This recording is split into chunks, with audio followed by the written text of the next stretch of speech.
Have you guys ever needed to filter a gallery based on a multi-select column that's in that data source? Now, this isn't easy, but this is a scenario that a student came to me with this week, and I told this individual I would find a way how to do this. Now, there are a few things going on with this project that perhaps many of you are doing in your project that I don't recommend. The data source in question here is SharePoint, but they're using a multi-select choice column. Try to steer people away from using complex types like choice. I believe that if you're going to have a choice column, you really should be creating a new database table and have those values in there. But I saw it as a challenge, and I also wanted to help out my student.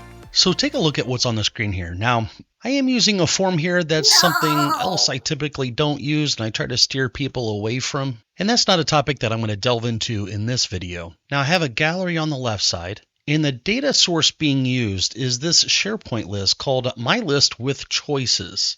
It's a simple list and only has 2 or 3 fields. Now, my student, and also maybe some of you, would like to filter a gallery based on choices from a combo box. Essentially what we have here is a many-to-many relationship, and we need a filter based on selections. Now, if I were to run this project, you can see here's all the choices. This list has 10 choices, and I can select choice 9. And what I have here to the side is a label that displays all these choices, because if you start selecting more, what you're going to notice is it's not going to list them here. And I wanted to show them on the screen for you guys. Now let's go take a look at the SharePoint list and show you how I set this all up in SharePoint. As you can see here, this is a very basic, simple list with the exception of these 10 choices. I used the title just to type in some stuff there. I showed the ID was already there. Now I'm going to go into this specific column and show you how I set this up. So I simply called the column 10 choices. And I added 10 choices. And you can see here the type is choice. And I'm going to scroll down, open up the additional options, and you can see that I've enabled allow multiple selections. I'm going to hit cancel, and I'm going to go back over to the PowerApps application. Now, if I had set up the SharePoint list with a choice column and I only allowed one selection, that would be something like a one-to-many relationship. If you could imagine on the left side, I could have some staff members within the office listed in the gallery. And I could have had a department that was a choice column called department, and they would select one department. The one side of the relationship would be on the department. So let's say, for example, I had 3 departments, HR, IT, and facilities. I could have 100 staff members. And each of those staff members would be a part of one of those departments. Can you imagine the one-to-many relationship there? Now, in that example, can one staff member be a part of more than one department? Typically not. When you work for a company, typically you work in one department, okay? I know there are exceptions. So hopefully you can see the one-to-many relationship there. Now, let's say we have a bunch of staff members, and they could be in more than one department. So an employee could be part of many departments, and one department could be associated with more than one employee. That is a many-to-many relationship. And when you're working with relational data, in order to create a many-to-many relationship, more than likely you really do need a mapping table or a junction table in the middle. Now let's go back to the example that we're working with here on the screen. So each of these records can be associated with many choices. So let's create a new record here. I'm going to call this 005. And I'm going to pick all kinds of choices, 1, 2, 3, 4, and 5. And I'm going to hit save, and there we go. Okay, so let's really consider what we need to do to filter this gallery, this result set, this data source, based on the choices from this combo box. Now, if this was a regular drop-down list so that the user could only select one item at a time, in that case, we would go into the data source for the gallery and filter based on that one item. So I just made a duplicate of this screen and I added a drop-down list. Now, a drop-down list can only have one, at least this particular drop-down. Okay, so for the data source for this drop-down list, I'm going to put the choices in there. Now, what I'm going to do is I'm going to click on this gallery here. Here are the items, and I'm going to go to the beginning here, and let's filter this result set or this data source based on the value that is selected in the drop-down list. Now, how would we filter this? Well, we need to reference the column name called 10 choices. Now, remember this particular column is a multi-select choice column. Typically in filter statements, I like to have the column name on the left side of the equal sign. Now, in this case, I'm going to use the in operator, IN. So in this case, I'm going to put the column name on the right side of the equal sign, and on the left, it will be the control. Okay, so we do have a drop down. Now, I should have named this drop down with a better name than just drop down one. I'm going to say selected.value, where that is in that column. Now look at what we have here. We have a delegation warning. This is why I recommend not using complex types like a choice field. But if you're going to use it and you want to filter, this is how you're going to do it. Now, something that you'll notice, we're filtering this and we have a choice one selected in the drop-down list. And I know that we have records in here that have choice one selected in this particular column. Because this column is a multiple selection choice column, I'm going to use the concat function to take all the items that could be in there and concatenate all those together. And I like to add a semicolon in there. Look at that. Now it works. And I'm going to keep bringing this up. We still have a delegation problem. So hopefully the amount of records that you have in this data source is under 2,000. And there are a lot of data sources that will always be under 2,000, but there are a lot of cases in which you will. Okay, I'll get off my soapbox here. I'm going to go ahead and run this. And notice if I hit choice 2, look at that. Okay, this is working okay. There's only one that had a choice 5 in there. Now, why would I use semicolons in here? And really what I'm talking about is as I'm filtering. I do use semicolons to separate things in general, like in this label. That isn't really necessary. Maybe you could put a comma or a space. But let's say we had choices in here like 1, 2, 3, 4, and so on. One of the choices could be 11.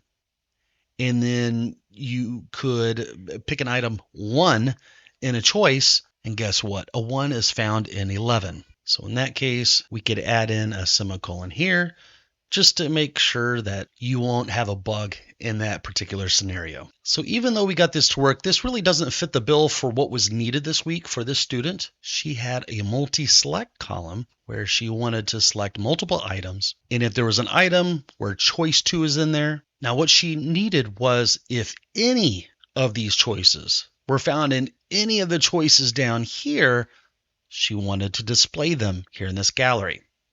Now I'm going to move back to the other screen where I duplicated this one from. Okay, we're going to go back to our combo box, our multi-select combo box. And as you can see here in this gallery, there is a column here that shows if we should be displaying these items. Okay, so if I were to run this, and let's clear all this stuff out.